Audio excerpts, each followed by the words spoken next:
Good morning, everyone, and Chag Sameach. As you can see, our sukkah is about 70% built. By 7 p.m. tonight, it'll be fully constructed and decorated. But we're hard at work getting it done. Tonight begins the 7 days of Sukkot, and we begin it with Shabbat as well. Following the 7 days of Sukkot, of course, we have Shmini Atzeret and then Simchat Torah. And the question, of course, is why does Sukkot follow right after the holiday of Rosh Hashanah and Yom Kippur?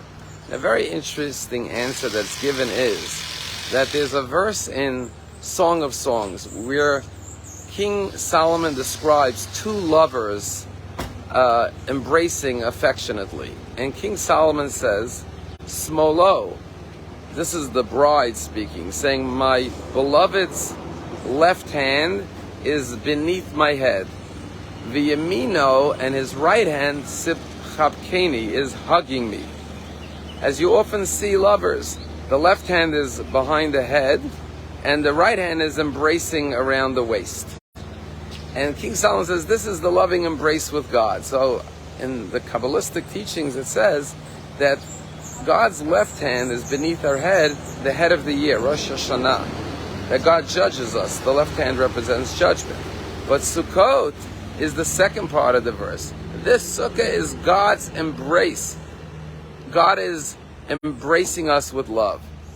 Because the four walls of the sukkah is like the arms of a person, the body and the arms embracing a person is like building a sukkah around them, embracing them from all four sides. Now we know there's many different ways to express love. You could express love with a kiss. You could express love with words by saying, I love you. You could even express love by looking at someone with loving eyes. But then there's the love expressed by hugging someone. What is the difference between the love of hugging versus all the other kind of loves? When you say to someone, I love you, or you look at them with loving eyes, or you kiss them, it's face to face. But when you hug someone, you embrace them fully and you're looking at their back, not their face.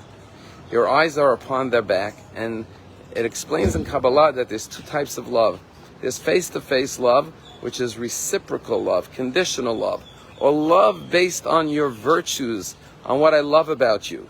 But then there's the deepest love, the love of a hug. Why? Because when you look at someone's back, you're saying, even if I can't see your face, I can't see your virtues, even if you're disappointing me, even if you're causing me pain and aggravation, I still love you unconditionally. I'm looking at your back. I can't see the light of your face. I can't see your virtues. I'm not kissing you or loving you because of your great qualities. I'm kissing you, I'm hugging you because I'm looking at your back and I love you unconditionally. Even if you've fallen on your face and all I can see is your back, I'm still there to lift you up. And that's why Sukkot is the time of our joy, because it's the ultimate happiness, because it's brought about through the ultimate love in our relationship with God.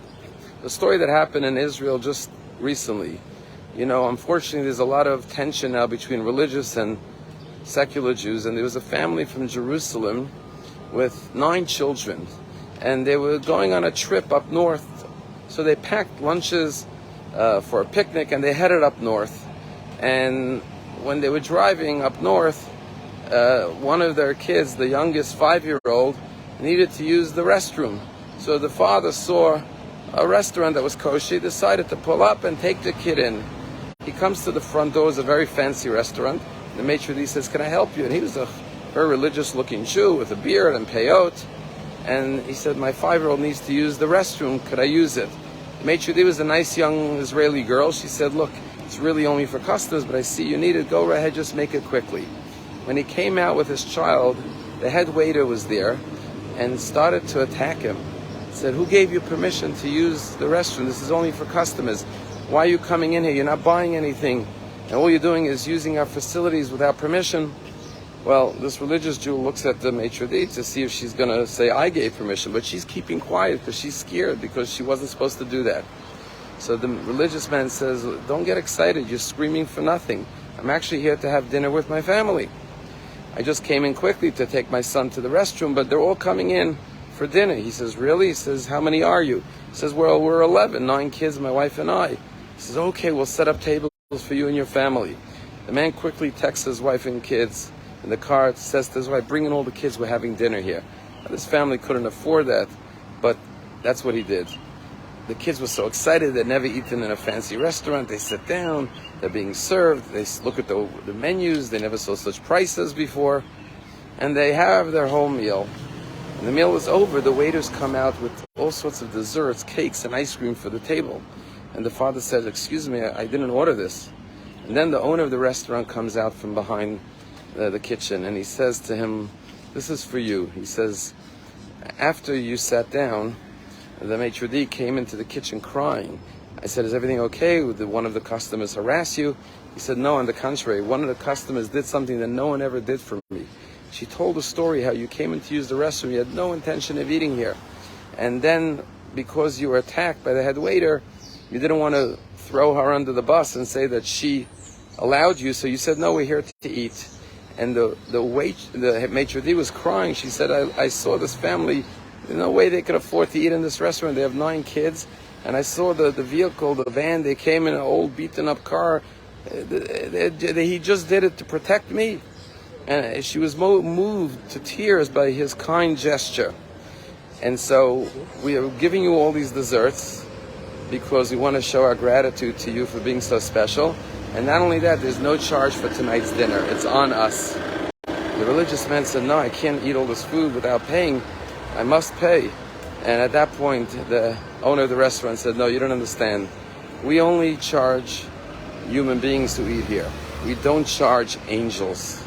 That's what we need to learn in our lives, to love people unconditionally just because we love each other. We don't always need a reason. We don't always have to see their goodness or their virtues or their face. We should be able to hug one another in the loving embrace of Sukkot, even if we don't see their qualities or their kindness to us. Just act lovingly towards one another, and that will bring about the greatest joy of this holiday in our lives. Have a Shabbat Shalom and a Chag Sameach.